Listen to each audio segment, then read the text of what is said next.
Հանրապետության հրապարակում այսքան ռազմական շքերթ է ընթանում, ըստ էության վերջին 10 տարիների ընթացքում դա առաջին շքերթն է։ Ինչու է հենց հիմա ընտրությունների նախաժեմին է։ Նախընտրական process է ցույց տալու համար, որ իրենք կարողացել են ինչ որ զենք գնել, բայց ես վստահ եմ, որ հաջորդ իշխանությունները զենքը նվեր են ստանալու, շատ էժան են գնելու եւ Հայաստանը ունենալու է լուրջ անվտանգային համակարգ, որ զենքերը իրար հետ համահունչ են լինելու, այսինքն մասնագիտական առումով մասնագետները ձեզ կներկայացնեն, որ կա անհամահունչություն մեր զինանոցի մեջ, իրար հետ չեն խոսում եւ դա բերելու է մեծ խնդիրների, բայց դա ավելի շատ մասնագետները կներկայացնեն։ Կտեսնեք։ Պարոն Կարապետյան, երեք նաև ԿՊ քարոզարշավի ժամանակ Նիկոլ Փաշինյանը ասել է, որ տրանզիտի հաշվին սեփական գազ ենք ստեղծելու։ Այս մասով ինչ կասեք։ Չեմ ուզում ոչ մի բան պատասխանեմ սեփական գազի մասին իր պնդումներին։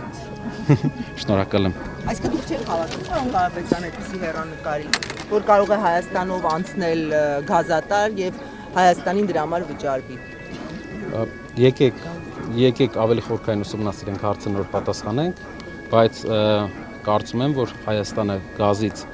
գազի կախվածությունից ձերբազատվելու լավ ծրագիր ունենք մենք, ուղղակի մի քիչ տնտեսական է կարող եմ ներկայացնել։ Դա Իրանի հետ բարտերի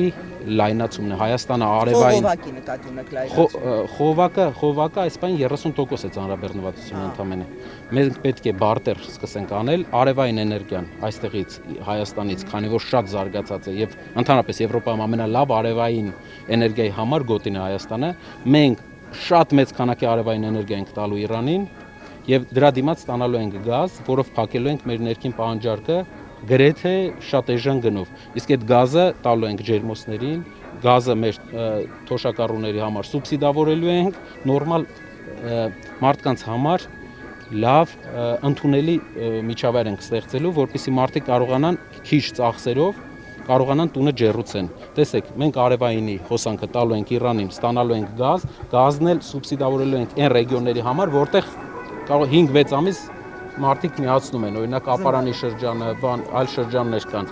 Դրանով կարողանալու ենք մարդկանց կյանքը լավացնենք։ Այդ ծրագիրը մի 4-5 տարվա ծրագիր է, կտեսնեք ինչ մեծ փոփոխություն է լինելու, համ ներդրումներ, համ էժանացում, համ մեծ ռուսական գազից հրաժարվելու եք։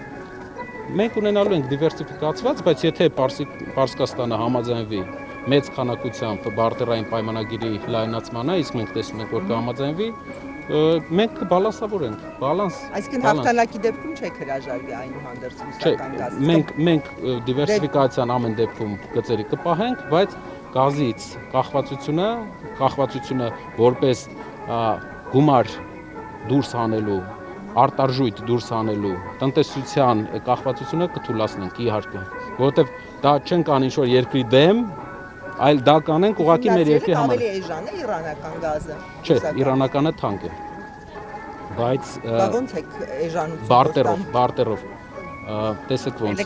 Էլեկտրաէներգիան Արևը ինքնարժեք չունի։